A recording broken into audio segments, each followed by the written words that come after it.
আমি দাঁড়িয়া। আমি একটি কবিতা আবৃত্তি করব। কবিতাটির নাম কাজলা দিদি। লিখেছেন যতীন্দ্রমোহন বাগচি। বাঁশবাগানের মাথার ওপর চাঁদ উঠেছে ওই, মাগো আমার শোলক বলা কাজলা দিদি কই? পুকুর ধারে নিবুর তলে থোকায় থোকায় জোনাই জলে, ফুলের গন্ধে ঘুম আসে না, একলা জেগে রই। মাগো আমার কোলের কাছে কাজলা দিদি কই? সেদিন হতে দিদি কে আর কেনই বানা ডাকো? দিদির কথায় আঁচল দিয়ে মুক্তি কেন ঢাকো?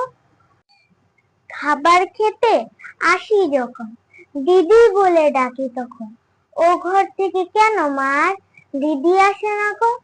আমি ডাকি তুমি কেন চুপটি করে থাকো?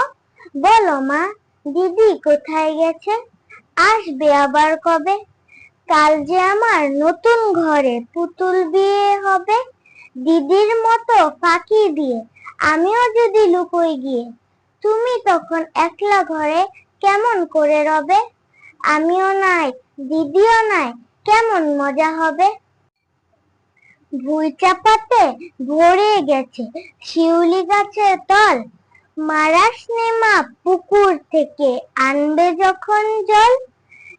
ডালিম গাছের ডালের ফাঁকে বুলবুলিটি লুকিয়ে থাকে, দিশনা তারে উড়িয়ে মাগো ছিঁড়তে গিয়ে ফল।